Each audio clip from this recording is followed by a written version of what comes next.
প্রথম প্রশ্ন আমার বাম পাশের মাইক থেকে ডক্টর উইলিয়াম ক্যাম্বেলের উদ্দেশ্যে।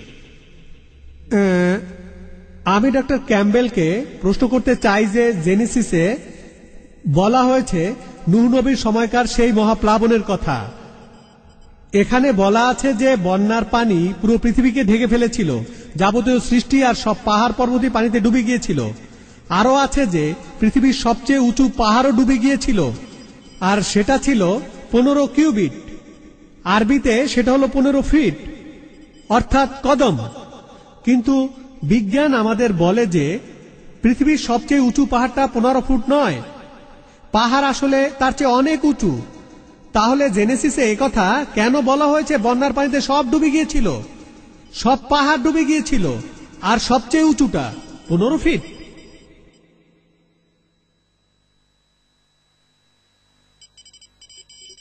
আপনার প্রশ্নের জন্য ধন্যবাদ। আমার ধারণা এই উচ্চতাটা হলো পাহাড়ের উপরের উচ্চতা। যদি সবচেয়ে উঁচু পাহাড়টা 3000 মিটার উঁচু হয়ে থাকে তাহলে বন্যার পানি তার 15 ফুট উপরে ছিল। যাই হোক, ভাই দয়া করে বক্তা উত্তর দেওয়ার সময় কোনো প্রশ্ন করবেন না, কোনো প্রশ্ন না প্লিজ। আপনার প্রশ্নটা করে থেমে যান, তারপর বক্তাকে ওনার মতো করে প্রশ্নের উত্তর দিতে দিন। ধন্যবাদ। আর আমি দেখতে পাচ্ছি যে পবিত্র কোরআনে ওই কথাটা বলা আছে, আর সেখানে ওইভাবে বুঝে নিতে হবে। সূরা হুদের 42 নম্বর আয়াত, পর্বত প্রমাণ তরঙ্গের মধ্যে সেই নৌকাটি তাহাদেহকে লইয়া বহিয়া চলিল। আর তারপর আরো আছে, তারপর এক জায়গায় নবীদের একটা তালিকা দেয়া আছে। নূহের আগে কোনো নবী আসেনি, আর তাই আমি জানি আদমও নবী হতে পারেন, কিন্তু আমি নূহের নামও তালিকায় পেয়েছি। আর আমার ধারণা কোরআনে একই কথা বলা আছে যে পুরো পৃথিবী ডুবে গিয়েছিল।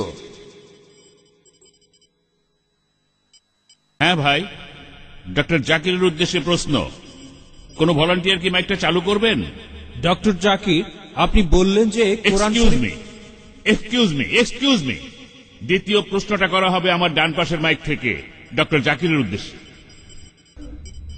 আচ্ছা, আপনি বললেন যে আল্লাহ আলোকে প্রতিবিম্বিত করেন আর তিনি হলেন নূর। আমি এটা ঠিক বুঝতে পারিনি। ভাই একটা প্রশ্ন করেছে আল্লাহ এবং নূর নিয়ে। ডক্টর উইলিয়াম ক্যাম্বেলের কথার উত্তরে আমার ব্যাখ্যাটা সে বুঝতে পারেনি। পবিত্র কোরআনে সূরা নূরের 35 নম্বর আয়াতে উল্লেখ করা আছে যে আল্লাহ হলেন নূরে সামাওয়াত ওয়াল আরদ, তিনি আকাশমণ্ডলী এবং পৃথিবীর জ্যোতি, তিনি হলেন আলো। পবিত্র কোরআনের এই জ্যোতি শব্দটার অর্থ হল প্রতিবিম্বিত আলো, ধার করা আলো। অর্থাৎ সে প্রশ্ন করেছে আল্লাহরও ধার করা আলো আছে কিনা। এই আয়াতের বাকি অংশটা পড়লেই উত্তরটা পাওয়া যাবে। বলা আছে তাহার জ্যোতি যেন একটি দীপাধার, যাহার মধ্যে আছে একটি প্রদীপ, একটি প্রদীপের নিজস্ব আলো থাকে। এর অর্থ আল্লাহর নিজেরই আলো রয়েছে, আর তিনি নিজেই নিজের আলো হয়ে প্রতিবিম্বিত হচ্ছেন। আল্লাহ সুবহানাহু ওয়া তাআলা তার নিজের আলোকে আবার নিজেই প্রতিবিম্বিত করছেন। যেমন হ্যালোজেন বাল্ব যেগুলো এখানে দেখছেন, এর মধ্যে একটা টিউব আছে। এই ল্যাম্পটাকে আপনারা বলতে পারেন সিরাজ, ওয়াহাজ বা দিয়া, আর এর রিফ্লেক্টর হলো মুনির অথবা নূর, ধার করা আলো, প্রতিবিম্বিত আলো। আর তারপরে এখানে যে আলোর কথা বলা হচ্ছে এটা সত্যিকারের কোনো আলো নয়, এটা আল্লাহ সুবহানাহু ওয়া তাআলার আধ্যাত্মিক আলো। এই কথাটা ডক্টর উইলিয়াম ক্যাম্বেলের উত্তরে বলেছিলাম। আর সময় যেহেতু 5 মিনিট, তাই অন্য প্রসঙ্গে বলি।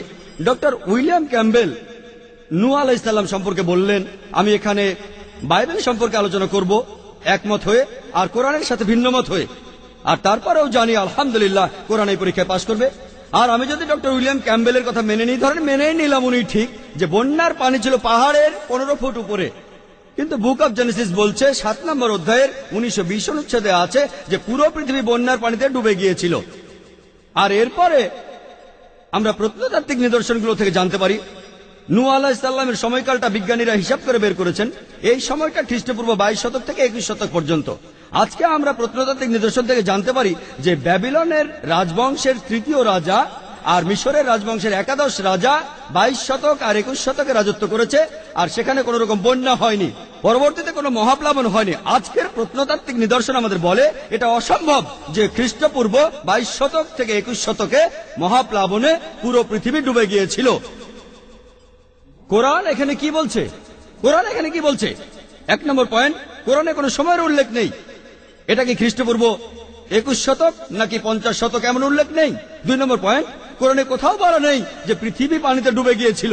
এখানে বলা হয়েছে নূহ আলাইহিস সালাম, তার কওমের কথা আর তার গোত্রের কথা। হতে পারে অল্প কিছু লোক অথবা অনেকগুলো লোক। প্রত্নতাত্ত্বিক নিদর্শন আমাদের বলে, আর প্রত্নতাত্ত্বিকরা বলেন যে তাদের আপত্তি নেই। এটা হতে পারে যে পৃথিবীর কিছু অংশ পানিতে ডুবে গিয়েছিল, কিন্তু পুরো পৃথিবী এটা অসম্ভব। তাই আলহামদুলিল্লাহ কোরআনের কথার সাথে প্রত্নতাত্ত্বিক নিদর্শনের যথেষ্ট মিল রয়েছে, কিন্তু বাইবেলের সাথে নেই। এছাড়াও বাইবেলে আছে জেনেসিসের 6 নম্বর অধ্যায় 15 ও 16 অনুচ্ছেদে। এখানে সৃষ্টিকর্তা নূহ আলাইহিস সালামকে বলছেন, তুমি একটা নৌকা বানাও। নৌকার মাপটা দেওয়া আছে, 300 কিউবিট লম্বা, 50 কিউবিট চওড়া আর 30 কিউবিট উঁচু। 1 কিউবিট মানে 1.5 ফিট। ভাই এটা ভুল বলেছিলেন, এটা হলো 1.5 ফিট। আর নতুন ইন্টারন্যাশনাল ভার্সনে আছে 450 ফিট লম্বা আর 75 ফিট চওড়া আর আনুমানিক 45 ফিট উঁচু। উচ্চতা হলো 30 কিউবিট। আমি এই নৌকাটার ঘনত্ব হিসেব করে বের করেছি। এই ঘনত্বটা প্রায় 15 লক্ষ কিউবিক ফিট আর আয়তন হলো 33,750 স্কয়ার ফিট। আর বাইবেল বলছে নৌকায় 3টি তলা ছিল, প্রথম তলা, দ্বিতীয় তলা, তৃতীয় তলা। তাহলে 3 দিয়ে গুণ করলে আপনারা পাবেন 1,01,250 স্কয়ার ফিট।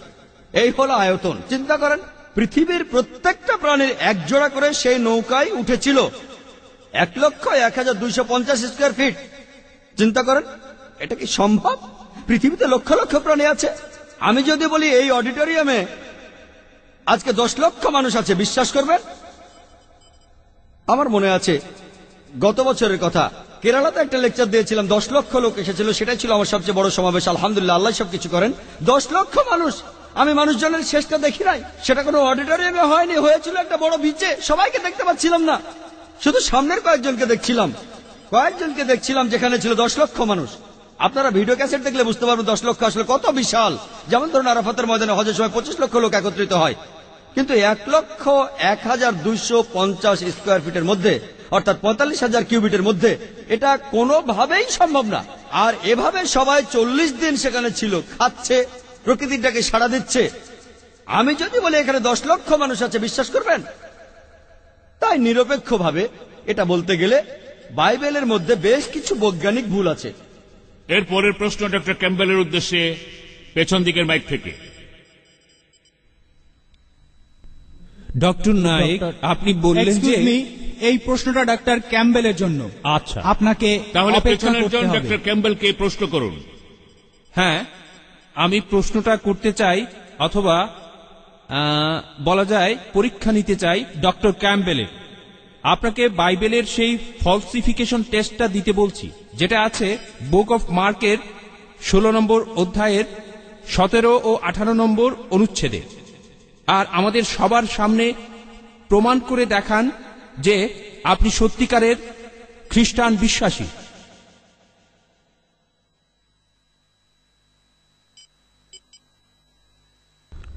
আমি এখানে ডক্টর নায়েকের ব্যাখ্যার সাথে একমত নই। ঈশ্বর যীশু খ্রিস্টকেও পরীক্ষায় ফেলা হয়েছে, যেখানে শয়তান বলেছে যে তুমি ঈশ্বরের পুত্র হলে মন্দিরের উপর থেকে লাফ দাও, আর যীশু বললেন তোমার প্রভু ঈশ্বরকে কোনো পরীক্ষায় ফেলো না। এখন আমি যদি আপনার কথা মেনে নিয়ে বলি যে হ্যাঁ, এখন আমি এখানে একটা অলৌকিক কাজ করে দেখাবো, সেটা ঈশ্বরকে পরীক্ষায় ফেলা হবে। আমার বন্ধু হ্যারি র্যাডক্লিফ, সে কথা দিয়েছিল দাওয়াতে যাবে, তাই সে তার কথা রাখার জন্য দাওয়াতে গিয়েছিল আর ঈশ্বরের কাছে নিজেকে সঁপে দিয়েছিল। এটা আলাদা পরিস্থিতি, আমি ঈশ্বরকে পরীক্ষায় ফেলবো না।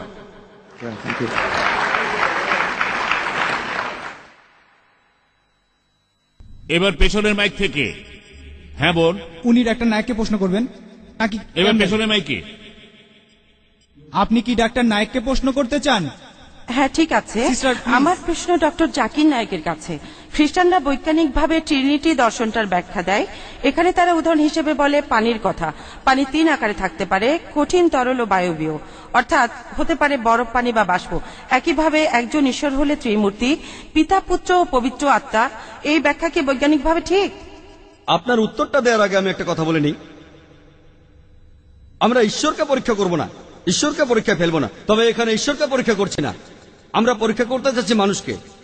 আমরা ঈশ্বরকে পরীক্ষা করব না, তবে এখানে আপনাকে পরীক্ষা করছি। ঈশ্বর কথা দিয়েছেন যে কোনো বিশ্বাসী যদি বিষ পান করে সে মরবে না, বিদেশি ভাষায় সে কথা বলতে পারবে। ঈশ্বরকে পরীক্ষা করছেন, ঈশ্বর ঠিক বলেছেন, তিনি নিশ্চিত করবেন যাতে বিশ্বাসীরা কথা বলতে পারে। আমরা আপনাকে পরীক্ষা করছি আপনি বিশ্বাসী কিনা।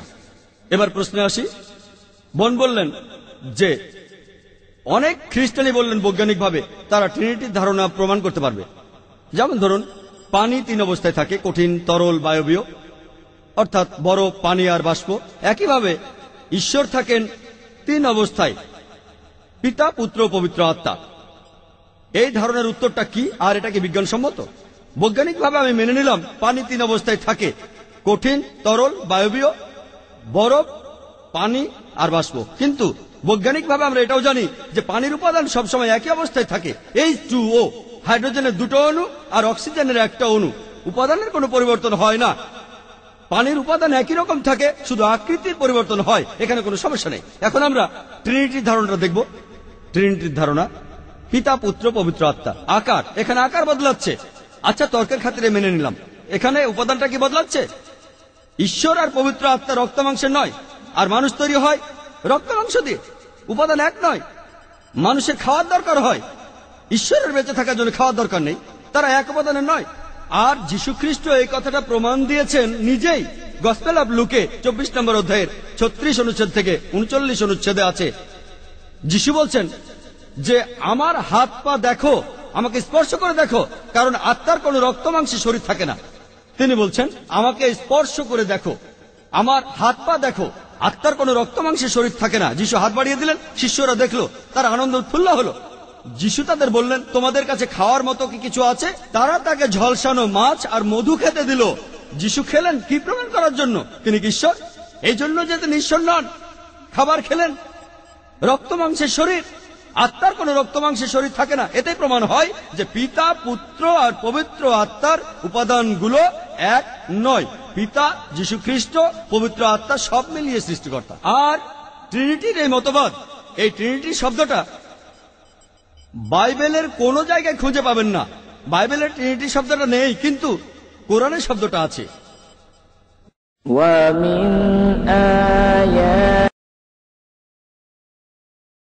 পবিত্র কোরআনের সূরা নিসার 171 নম্বর আয়াতে উল্লেখ আছে, তোমরা 3 বলিও না, ইহাই কল্যাণকর হবে তোমাদের জন্য।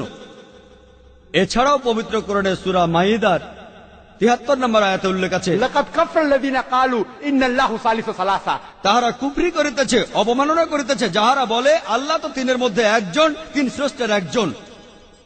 আর ঈসা আলাইহিস সালাম কখনোই বলেননি যে তিনি ঈশ্বর।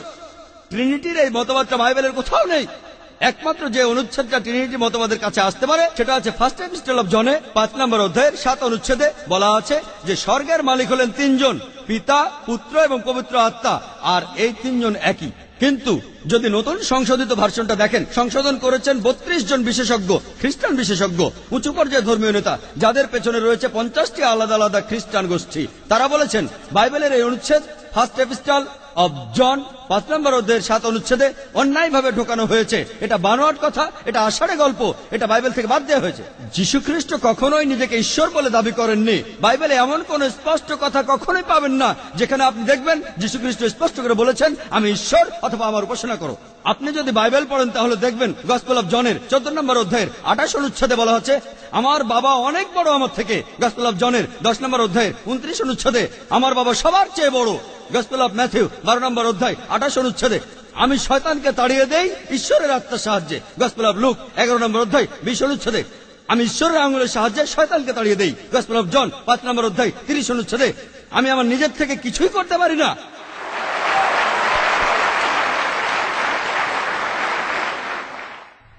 আমি নিজের থেকে কিছুই করতে পারি না। আমি এখানে থেকে বিচার করি আর আমার বিচার সঠিক, কারণ আমি আমার ইচ্ছায় কাজ করি না, বাবার ইচ্ছায় কাজ করি।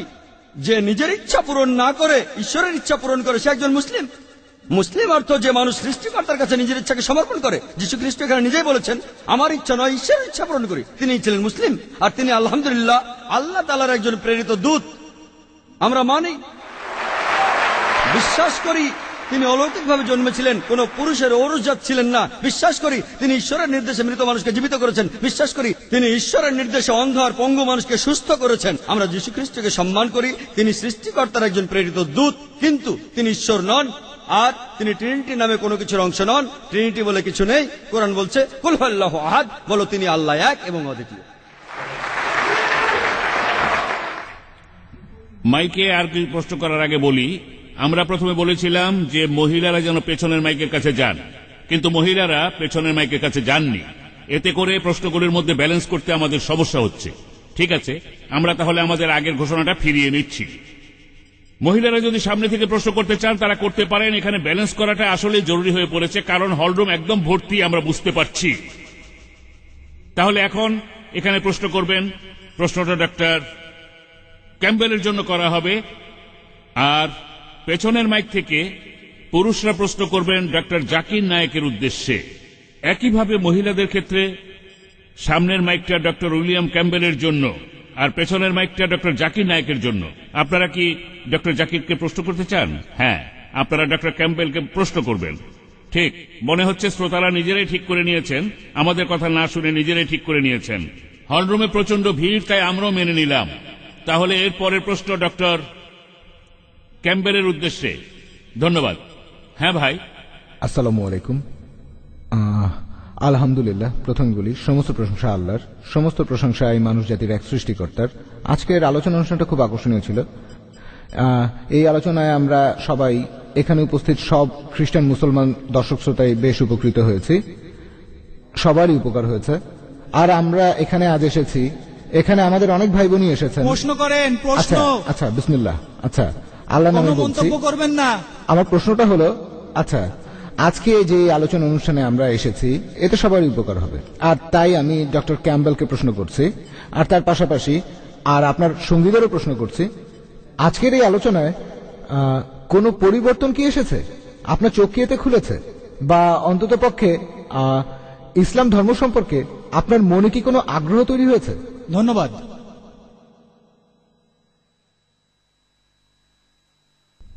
আমি আপনার প্রশ্নের উত্তরটা দেওয়ার আগে ডক্টর নায়েকের প্রশ্নের উত্তরটা দেই।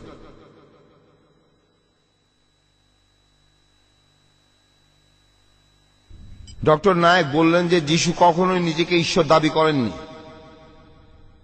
বুক অব মার্ক 14 অধ্যায় 61 অনুচ্ছেদ তিনি উত্তর দিলেন না। তারপর প্রধান পুরোহিত আবার প্রশ্ন করল, যিশুকে জিজ্ঞাসা করল, তুমি কি খ্রিস্ট, তার সন্তান যিনি আশীর্বাদ প্রাপ্ত? অন্য কথা, তুমি কি খ্রিস্ট, তুমি ঈশ্বরের পুত্র? আর যিশু বললেন, হ্যাঁ আমি। তিনি বলেছেন যে তিনি ঈশ্বরের পুত্র, তিনি বলেছেন যে তিনি ঈশ্বর।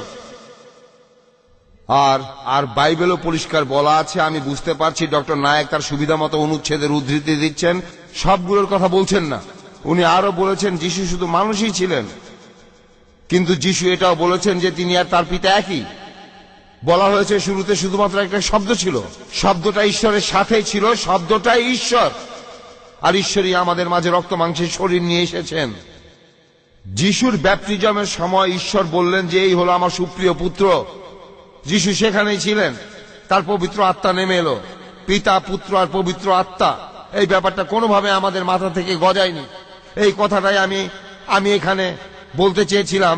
আর এখানে একজন বন্ধু প্রশ্ন করলেন, আমরা আজ অনেক কিছু শিখেছি, আর আমি সবসময় শিখতেই চাই। এখানে বলতে চাই, যিশু খ্রিস্টের পুনরুত্থানের সময় 500 জনেরও বেশি লোক সেটা সাক্ষী ছিল। যিশুর উপরই আমার বেশি ভরসা, আর মোহাম্মদ এসেছে তারও 600 বছর পরে, সাক্ষী মাত্র একজন। ধন্যবাদ। এবারের প্রশ্ন ডক্টর জাকিরের কাছে, পেছনের মাইকটা থেকে। বলুন বোন। ডক্টর ক্যাম্বেল প্রথমে কোরআন সম্পর্কে বেশ কিছু ভুল অভিযোগ আনলেন, বিশ্বজগৎ সম্পর্কে কোরআনের কথাগুলো, আর আপনিও সেগুলোর উত্তর দিলেন। তবে এখানে যেটা বলেননি, বাইবেলে পৃথিবীর আকার আর অন্যান্য বিষয়ে কি বলা হয়েছে?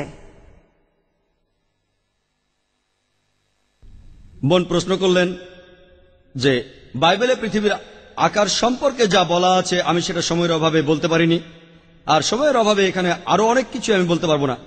যা হোক, বোন জানতে চেয়েছেন বাইবেলে পৃথিবীর আকার সম্পর্কে কি বলা হয়েছে। আপনি দেখবেন বাইবেলের গসপেল অফ ম্যাথিউ 4 নম্বর অধ্যায় 8 অনুচ্ছেদে বলা আছে ডক্টর উইলিয়াম ক্যাম্বেল শয়তানের সাথে যিশুর কথাবার্তা নিয়ে অনুচ্ছেদটা বলেছিলেন।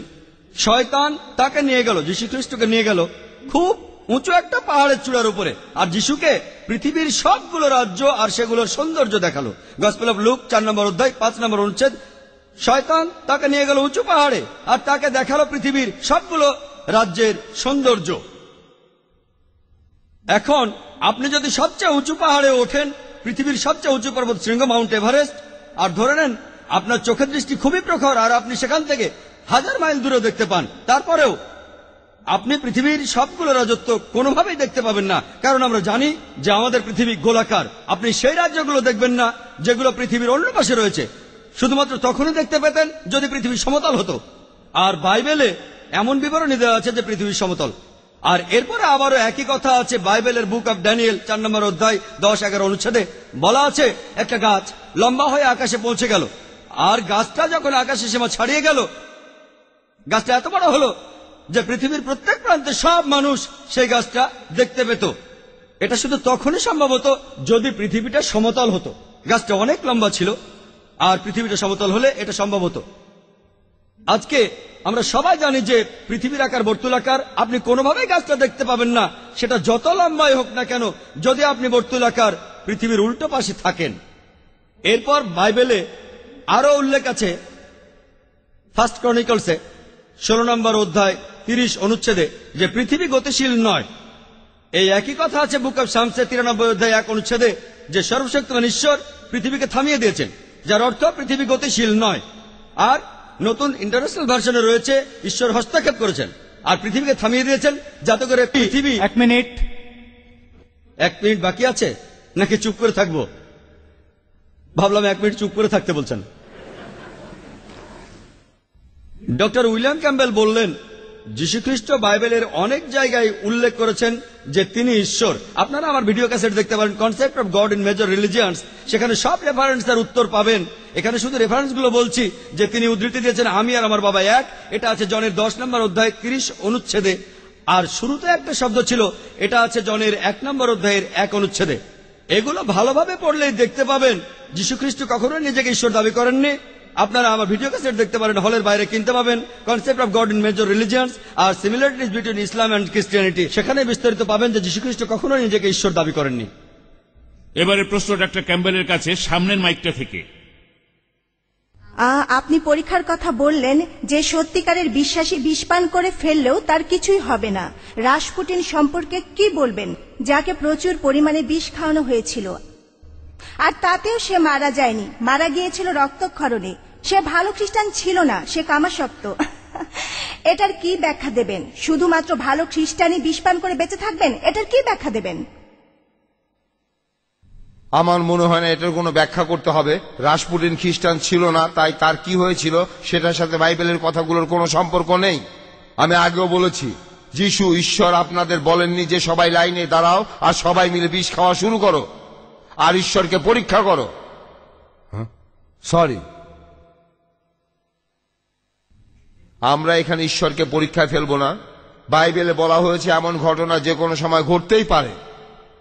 এর উদাহরণ হতে পারে পল যখন তার জাহাজটা ডুবে গেল আর উনি ডুবে যেতে যেতে অনেক কষ্টে উপরে উঠে আসলেন, দেখলেন যে উনি ভুল জায়গায় এসেছেন। তারপর আগুনের মধ্যে কাঠ দিচ্ছিলেন, একটা সাপ তাকে কামড়ালো, তার কিছুই হলো না, কিন্তু তিনি ঈশ্বরের পরীক্ষা নিচ্ছিলেন না, আগুনের মধ্যে কাঠ দিচ্ছিলেন। এটা প্রাসঙ্গিক না। কোনো মন্তব্য করবেন না প্লিজ। এরপরের প্রশ্ন পেছন থেকে ডক্টর জাকিরের কাছে। এক্সকিউজ মি, শুনুন ভাই, শুনুন স্যার, আপনি বলেন। আমি এখানে পৃথিবী যে গোল সে সম্পর্কে বলবো। আইজার 40 অধ্যায় 22 অনুচ্ছেদে বলা হয়েছে ঈশ্বর তার গোলাকার পৃথিবীর উপর বসে আছেন। হ্যাঁ ভাই, ডক্টর জাকিরের জন্য। ডক্টর নায়েক, আপনি বললেন যে কোরআন শরীফে নাকি কোথাও কোনো ভুল নেই। আমি কোরআনে 20টারও বেশি ভুল দেখতে পাচ্ছি, সেটা আরবি ব্যাকরণে। এখন তার কয়েকটা আমি আপনাকে বলছি। ইন্নাল্লাযীনা আমানু ওয়াল্লাযীনা হাদু ওয়াস-সাবিউন, এটা আছে সূরা বাকারায় আর সূরা হাজে। ইন্নাল্লাযীনা আমানু ওয়াল্লাযীনা হাদু ওয়াস-সাবিউন, এখানে কোনটা ঠিক, সাবিউন নাকি সাবিউন? 1 নম্বর। 2 নম্বর হলো কোরআনে আছে, হ্যাঁ, কিন্তু এছাড়াও আরো আছে। সূরা তাহার 63 নম্বর আয়াতে ইন্না হাজানি লেসাহিরান, ভুল, ইন্না হাজাইনি লেসাহিরান, এটার কি ব্যাখ্যা দেবেন? এছাড়াও আমি আরো অনেক ভুলের কথা জানি। এক্সকিউজ মি, আমরা শুধু প্রথম প্রশ্নটা গ্রহণ করব, সময়ের অভাবে দ্বিতীয় প্রশ্নটা গ্রহণ করতে ঠিক পারছি না। আছে, ঠিক আছে। ভাই, আপনি খুব সুন্দর একটা প্রশ্ন করেছেন। আমি আরেকটু সহযোগিতা করতে চাই যে হ্যাঁ, আপনি সবগুলো ব্যাকরণগত ভুলের কথাই বলেন। আর আপনার হাতের বইটা লিখেছেন আব্দুল ফাদি। আব্দুল ফাদি, ঠিক? ইজ দ্য কোরআন ইনফেলেবল? আমিও দেখতে পাচ্ছি, হ্যাঁ, আলহামদুলিল্লাহ, আমি ভালোই দেখতে পাই।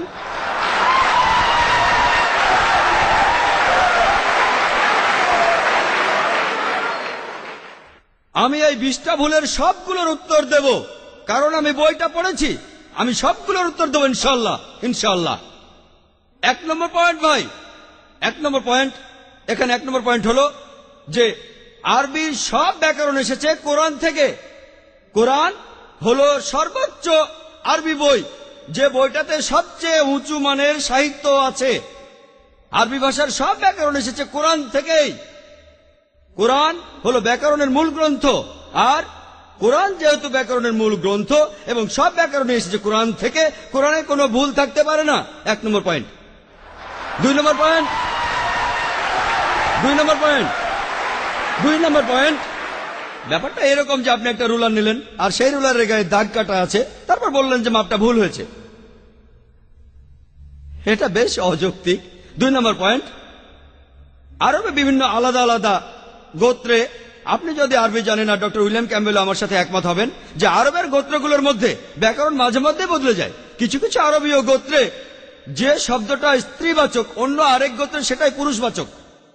একই শব্দ, তবে গোত্রভেদে ব্যাকরণ বদল হতে থাকে, এমনকি শব্দের লিঙ্গ বদলে যায়। তাহলে আপনি কি কোরআনকে সবগুলো ব্যাকরণ দিয়ে পরীক্ষা করবেন? না। আর এছাড়াও কোরআনের ভাষা এত উঁচু মানের, এতই উঁচু মানের, এর কাছাকাছি কোনো সাহিত্য নেই। আর কোরআনের বিরুদ্ধে অনেক বই আছে, ইন্টারনেটে গেলে দেখবেন 12টা ব্যাকরণের ভুল, 21টা ব্যাকরণের ভুল, আব্দুল ফাদি 20টা ব্যাকরণের ভুল। আপনাদের কি ধারণা খ্রিস্টানরা এই ভুলগুলো বের করেছে? কারাই ভুল বের করেছে? জানেন কারা করেছে? মুসলমানরাই। মুসলমান পণ্ডিতরা, যেমন জামকশারি, তারা এটা করেছেন। কোরআনের ব্যাকরণ এত উঁচু মানের যে কোরআনের ভাষা মাঝে মধ্যে প্রচলিত আরবির বিরুদ্ধে যায়। কোরআনের ব্যাকরণ এত উঁচু মানের, কোরআনের ব্যাকরণ এতই উঁচু মানের, এজন্য তারা উদাহরণ দিয়েছে। আমিও একটা উদাহরণ দেব, এতে আপনারা সবগুলো উত্তর পেয়ে যাবেন। তারা উদাহরণ দিয়েছে যে কোরআনে লেখা আছে লূত আলাইহিস সালামের গোত্রের লোকজন তারা সকল নবীকে ত্যাগ করেছে। বলা আছে সব নবীকে তারা বর্জন করেছে। ডক্টর উইলিয়াম ক্যাম্বেল বললেন যে নূহ নবীর গোত্রের লোকজন তারা নবীদের ত্যাগ করেছে। আমরা ইতিহাস থেকে জানি যে মাত্র একজন নবীকে তাদের কাছে পাঠানো হয়েছিল। তাহলে এখানেও ব্যাকরণের ভুল আছে। কোরআনে বলা উচিত ছিল একজন নবীর কথা, বহুবচন না। আর আমি একমত, আর আমার আপনার মতো লোকের কাছে মনে হবে এটা ব্যাকরণের ভুল। কিন্তু যদি আপনারা আরবদের লেখা বইগুলো পড়ে থাকেন, কোরআনের আসল সৌন্দর্য কি? সৌন্দর্যটা হলো কোরআনে কেন একজন নবীর কথা না বলে নবীদের কথা বলা হয়েছে। আপনারা জানেন কেন? কারণ আমরা জানি যে সব নবীদের হেদায়েতের বাণী মূলত একটাই, যে ঈশ্বর একজনই, তাওহীদের বাণী, আল্লাহ সুবহানাহু ওয়া তাআলার বাণী। লূত আলাইহিস সালামের লোকজন এবং নূহ আলাইহিস সালামের লোকজন তাদের নবীকে ত্যাগ করেছিল, আর পরোক্ষভাবে নিজেদের নবীকে ত্যাগ করে তারা সব নবীদেরই ত্যাগ করেছিল।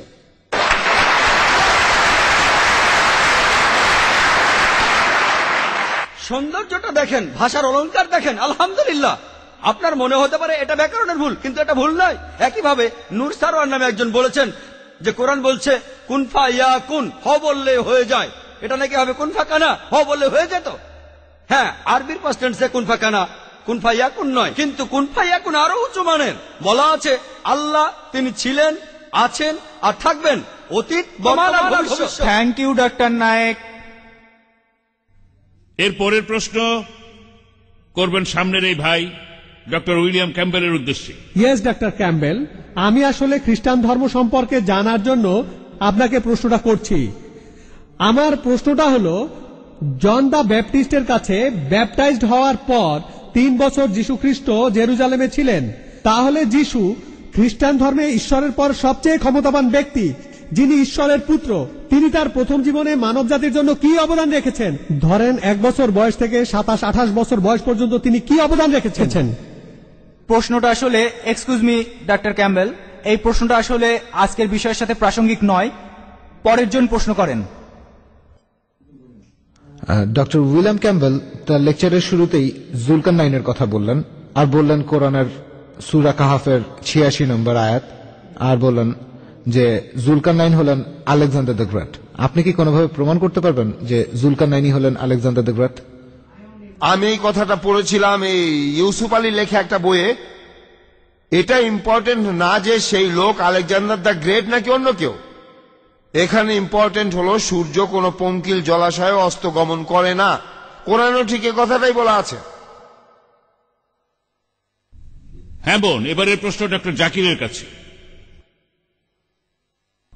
আমি অনুচ্ছেদটা ঠিক মতো জানি না, তবে বাইবেলে কথা আছে ইউনুস যেমন 3 দিন 3 রাত মাছের পেটে ছিলেন, একইভাবে ঈশ্বরের পুত্র 3 দিন 3 রাত পৃথিবীর ভেতরে থাকবেন। যীশু খ্রিস্ট কি বৈজ্ঞানিকভাবে ইউনুসের এই নিদর্শনটা দেখিয়েছিলেন? বোন, আপনি যে অনুচ্ছেদটার কথা বলছেন সেটা আছে বাইবেলের গসপেল অফ ম্যাথিউ 12 নম্বর অধ্যায়ের 38 থেকে 40 অনুচ্ছেদে। যখন ইহুদিরা যিশুর কাছে গিয়ে বলল একটা নিদর্শন দেখান, অলৌকিক কিছু করে দেখান, যীশু খ্রিস্ট তখন তাদের বললেন, তোমরা অসৎ আর ব্যভিচারী জাতি, শুধু নিদর্শন খুঁজে বেড়াও, তোমাদের কোনো নিদর্শন দেখানো হবে না, শুধু ইউনুসের নিদর্শন বাদে। যেভাবে নবী ইউনুস 3 দিন এবং 3 রাত তিমি মাছের পেটের মধ্যে ছিলেন, সেই একইভাবে ঈশ্বরের পুত্র 3 দিন এবং 3 রাত পৃথিবীর বুকের মধ্যে থাকবেন। ইউনুসের নিদর্শন, নবী ইউনুসের উদাহরণ দিয়ে যিশু এক কথায় সব বুঝিয়ে দিয়েছেন। আর আপনারা যদি ইউনুসের নিদর্শনটা পড়েন, বুক অব জোনা 2 পৃষ্ঠার অধ্যায়, আর বেশিরভাগ লোকই জানেন, যদি ভালো করে দেখেন ইউনুস 3 দিন 3 রাত ছিলেন, কিন্তু যীশু খ্রিস্ট কতদিন ছিলেন? আর আমরা এটা গসপেল থেকে জানতে পারি, তাকে ক্রুশবিদ্ধ করা হয়েছিল, ধারণা করা হয়, ধারণা সন্ধ্যা হওয়ার পর তাকে ক্রুশ থেকে নামানো হয় আর একটি সমাধারে রাখা হয়। আর রবিবার সকালে যখন লোকজন সেই সমাধিতে গেল, সমাধারটা তখন একদম খালি। তাহলে যীশুখ্রিস্ট সেই সমাধির ভেতরে ছিলেন শুক্রবার রাতে। শুক্রবার রাতে তিনি সমাধিতে ছিলেন, শুক্রবার রাত। শনিবার সকালে তিনি সমাধিতে ছিলেন, একদিন, 1 রাত 1 দিন। তারপর শনিবার রাতেও সেখানে ছিলেন, অর্থাৎ 2 রাত আর 1 দিন, 2 রাত। রবিবার সকালে সমাধি খালি ছিল, অর্থাৎ যীশুখ্রিস্ট সেই সমাধিতে ছিলেন 2 রাত আর 1 দিন, 3 রাত 3 দিন নয়। ডক্টর উইলিয়াম ক্যাম্বেল তার বইয়ে উত্তর দিয়েছেন যে দিনের একটা ছোট্ট অংশ, সেটাকে অনেকে 1 দিন বলে। যদি তার কাছে কোনো রোগী আসে যে অসুস্থ ছিল শনিবার রাতে, আর সোমবার সকালে তাকে জিজ্ঞেস করা হলো তুমি কতদিন অসুস্থ ছিলে, সে বলবে 3 দিন। ঠিক আছে, মেনে নিলাম, একমত হয়ে মেনে নিলাম, আমি খুবই উদার। আপনি বললেন দিনের একটা অংশ মানে পুরো দিন, মেনে নিলাম। তাহলে শনিবার দিনের একটা অংশ পুরো দিন, রবিবার দিনের একটা অংশ পুরো দিন, মেনে নিলাম, ভালো। সোমবার দিনের একটা অংশ পুরো 1 দিন, কোনো সমস্যা নেই। যদি রোগী বলে 3 দিন, আপত্তি করবো না। কিন্তু কোন রোগী কখনোই বলবে না 3 দিন আর 3 রাত। চ্যালেঞ্জ করলাম আমি, আলহামদুলিল্লাহ, আমি অনেক রোগী দেখেছি, আমি এখনো এমন কোন রোগী দেখিনি, এমনকি খ্রিস্টান মিশনারি সহ, যে আমাকে এভাবে বলবে। ধরলাম সে গতকালের আগের রাত থেকে অসুস্থ, আর সে বলছে 3 দিন 3 রাত অসুস্থ। যীশু খ্রিস্ট এখানে শুধু 3 দিনের কথা বলেননি, যীশু খ্রিস্ট এখানে বলেছিলেন 3 দিন আর 3 রাত। তাহলে এটা একটা গাণিতিক ভুল, বৈজ্ঞানিকভাবে যীশু খ্রিস্ট এই কাজটা করে দেখাননি। আর এছাড়াও যিশু বলেছিলেন ইউনুস যেভাবে ছিলেন ঈশ্বরের পুত্র সেভাবেই থাকবেন। ইউনুস কিভাবে ছিলেন? ইউনুস সেই তিমি মাছের পেটে ছিলেন কিভাবে? সেই মাছের পেটে মৃত না জীবিত? জীবিত। যখন তাকে তীরে ফেলে দেওয়া হলো তখন জীবিত। সেই তিমি মাছের পেটে যখন তিনি সমুদ্রের মধ্যে ঘুরছিলেন, মৃত না জীবিত? জীবিত। তিনি সৃষ্টিকর্তার কাছে প্রার্থনা করলেন, জীবিত না মৃত? জীবিত। মাছটা তাকে সমুদ্র তীরে ফেলে দিল, মৃত না জীবিত? জীবিত, জীবিত, জীবিত, জীবিত। যখন কোন খ্রিস্টানকে জিজ্ঞেস করি সেই সমাধি কক্ষের ভেতরে যিশু কিভাবে ছিলেন, সেই সমাধারে জীবিত না মৃত, তারা বলবে মৃত। জীবিত, আলহামদুলিল্লাহ। আপনি কি খ্রিস্টান? যদি তিনি জীবিত থাকেন, আলহামদুলিল্লাহ, তাকে ক্রুশবিদ্ধ করা হয়নি। যদি তিনি মৃত হন, তাহলে নিদর্শনটা দেখাননি। আমার ভিডিও ক্যাসেট দেখতে পারেন, was Jesus peace be upon really crucified. আমি প্রমাণ করেছি যীশু খ্রিস্টকে ক্রুশবিদ্ধ করা হয়নি। পবিত্র কোরআনের সূরা নিসার 157 নম্বর আয়াতে উল্লেখ আছে, ওয়া মা কাতালু ওয়া মা সালাবুহু, তাহারা তাহাকে হত্যা করে নাই, ক্রুশবিদ্ধ করে নাই, কিন্তু তাহাদের এরূপ বিভ্রম হইয়াছিল। ধন্যবাদ ডক্টর নায়েক। ডক্টর এবারের প্রশ্ন ডক্টর উইলিয়ামের কাছে। ডক্টর ক্যাম্বেল, যেহেতু আপনি একজন মেডিকেল ডাক্তার, আপনি কি আমাকে বাইবেলের বিভিন্ন বিষয়ের বৈজ্ঞানিক ব্যাখ্যা দিতে পারবেন? কারণ আপনি বেশ কিছু সমস্যার সমাধান দিলেন, যেমন জীবাণুমুক্ত করতে রক্ত ছড়ানো, ব্যভিচারের জন্য তেতো পানির পরীক্ষা, সবচেয়ে ইম্পর্টেন্ট একজন মহিলা দ্বিগুণ সময় নোংরা থাকবে যদি সে পুত্র সন্তান জন্ম না দিয়ে কন্যা সন্তানের জন্ম দেয়।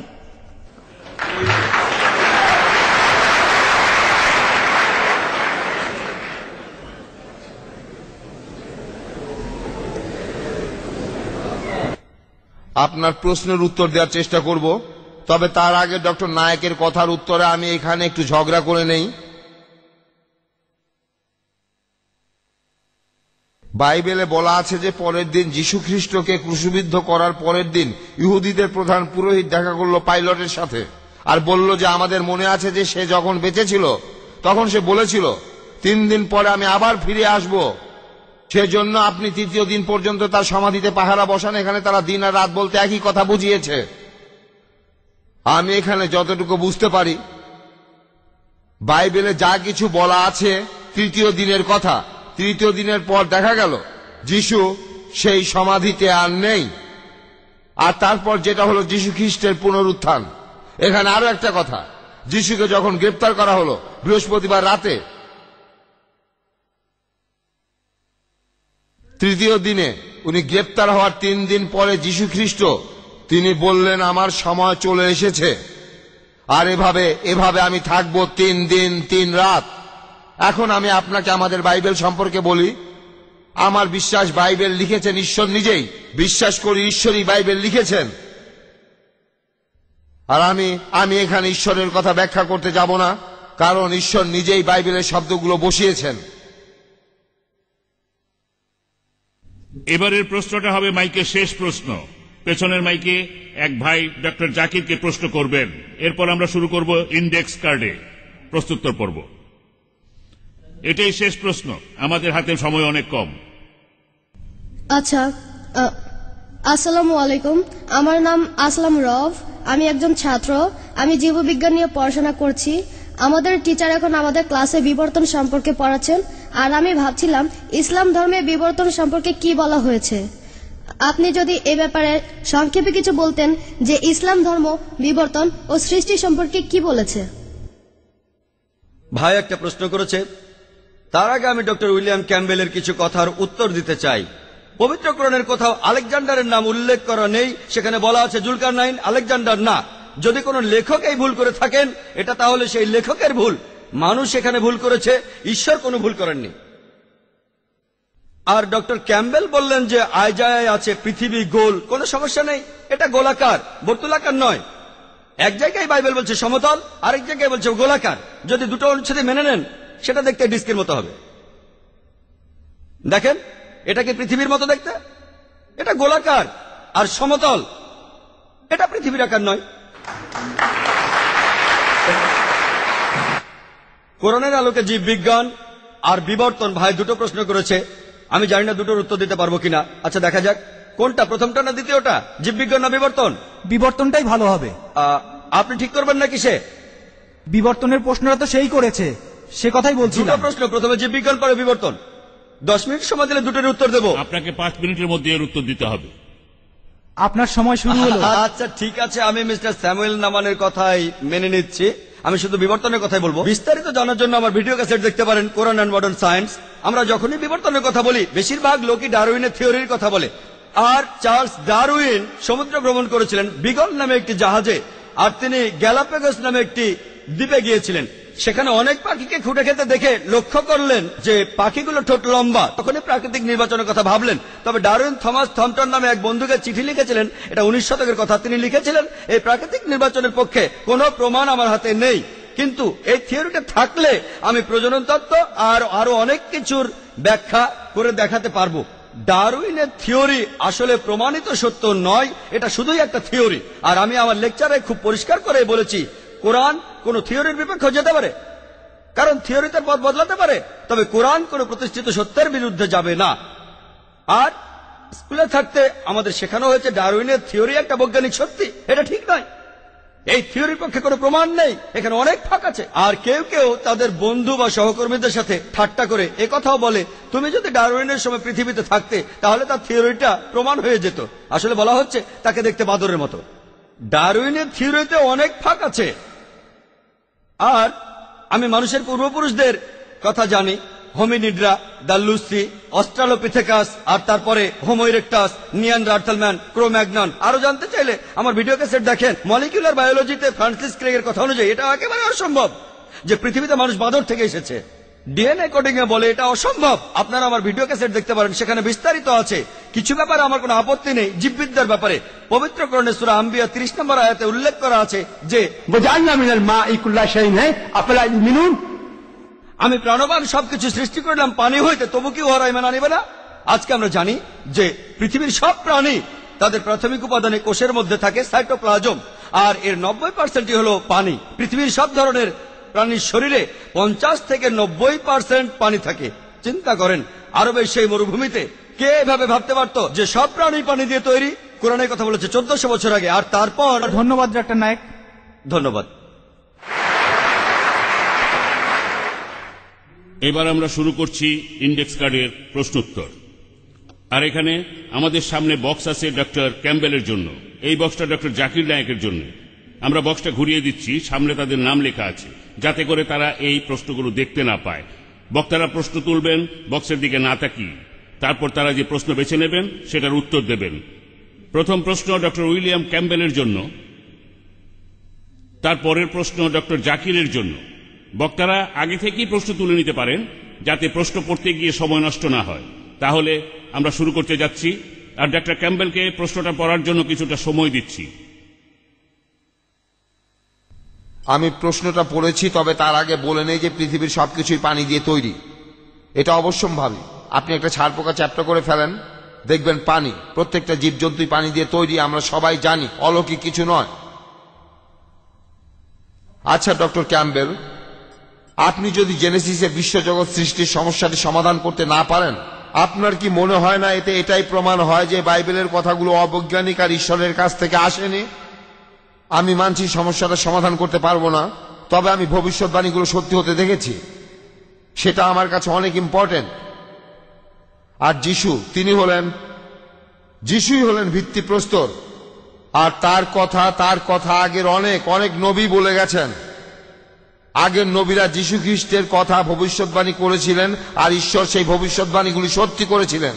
আমি জানি আপনি আপনার উত্তরটা পাননি, তবে আমি যীশুকে বিশ্বাস করি আমার রক্ষাকর্তা হিসাবে। ধন্যবাদ। এবারে ডাক্তার নায়েক। মূল রচনা আর অনুবাদ দুটো আলাদা ভাষা, অর্থ দুই রকম হতে পারে। বাইবেলের ইংরেজিটা কি মূল রচনা নাকি অনুবাদ? এটা কি বৈজ্ঞানিকভাবে প্রমাণ করা যায় যে মূল রচনা আর অনুবাদ এক? ঈশ্বর কি মুসা আলাইহিসসালাম আর ঈসা আলাইহিসসালামকে ইংরেজিতে আসমানি কিতাব পাঠিয়েছিলেন? এটা খুবই ভালো প্রশ্ন। মূল রচনা আর অনুবাদ কি একই জিনিস হতে পারে? না, মূল রচনা আর অনুবাদ হুবহু একরকম হবে না, কাছাকাছি আসতে পারে। আর অনুবাদ সম্পর্কে মৌলানা আব্দুল মজিদ দরিয়াবাদী বলেছেন, পৃথিবীতে যে বইটা অনুবাদ করা সবচেয়ে কঠিন সেটা হলো পবিত্র কোরআন। কারণ কোরআন শরীফের ভাষা এত অলঙ্কারপূর্ণ, এই ভাষা এত উচ্চমানের, এতই মহান, আর আরবি একটা শব্দের অনেকগুলো অর্থ আছে। এজন্য কোরআনের অনুবাদ করা সবচেয়ে কঠিন কাজ। এ দুটো হুবহু এক নয়। আর যদি অনুবাদটাই কোনো ভুল থেকে থাকে, অনুবাদটা করেছে একজন মানুষ, যে এই অনুবাদটা করেছে, এখানে ভুলটা তার, ঈশ্বরের ভুল নয়। আর বাইবেল কি ইংরেজিতে লেখা হয়েছিল? না, বাইবেল গ্রন্থটা ইংরেজিতে লেখা হয়নি। আসলে ওল্ড টেস্টামেন্ট হিব্রুতে আর নিউ টেস্টামেন্ট গ্রিক ভাষায় লেখা হয়েছে। আর যদিও যীশু খ্রিস্ট কথা বলতেন হিব্রু ভাষায়, তবে নিউ টেস্টামেন্টের যে মূল রচনাটা আছে সেটা গ্রিক ভাষায়। আর ওল্ড টেস্টামেন্টের মূল হিব্রু রচনাটা পাওয়া যায় না, এটা কি আপনারা জানেন? ওল্ড টেস্টামেন্টের হিব্রু অনুবাদটা করা হয়েছে গ্রিক থেকে। আসলে ওল্ড টেস্টামেন্টের যে সংস্করণটা হিব্রু ভাষায় পাওয়া যাচ্ছে সেটা আসলে মূল রচনা নয়। এখানে সমস্যাটা বেড়ে গেল, আর এজন্য বাইবেলে ভুল থাকতেই পারে। তবে কোরআন আলহামদুলিল্লাহ মূল আরবিটাই এখনো আছে। মূল রচনাটা আলহামদুলিল্লাহ বৈজ্ঞানিকভাবে প্রমাণিত, এটাই মূল রচনা। এখন কথা হলো, কোন আসমানি কিতাব নাজিল হয়েছিল ঈসা আলাইহিস সালামের উপর আর মুসা আলাইহিস সালামের উপর? আর আমি একথা আগেও আমার লেকচারে বলেছি, আমরা বিশ্বাস করি, আর পবিত্র কোরআনের সূরা রাদের 38 নম্বর আয়াতে উল্লেখ আছে যে আল্লাহ সুবহানাহু ওয়া তাআলা পৃথিবীতে অনেক আসমানি কিতাব পাঠিয়েছেন। এদের মধ্যে 4টার নাম মাত্র বলা আছে, তাওরাত, জবুর, ইনজিল এবং কোরআন। তাওরাত হলো সেই ওহী যেটা নাজিল হয়েছিল মুসা আলাইহিস সালামের উপর, জাবুর হলো সেই আসমানি কিতাব যেটা নাজিল হয়েছিল দাউদ আলাইহিস সালামের উপর, ইনজিল হলো সেই আসমানি কিতাব যেটা নাজিল হয়েছিল যীশু খ্রিস্টের উপর, আর কোরআন হলো সর্বশেষ এবং চূড়ান্ত আসমানি কিতাব যেটা নাজিল হয়েছিল সর্বশেষ এবং চূড়ান্ত নবী মুহাম্মদ সাল্লাল্লাহু আলাইহি ওয়াসাল্লামের উপর। ধন্যবাদ ডক্টর নায়েক। আমরা বিশ্বাস করি বাইবেল আর যিশুর উপর নাজিল হওয়া ইনজিল একই গ্রন্থ।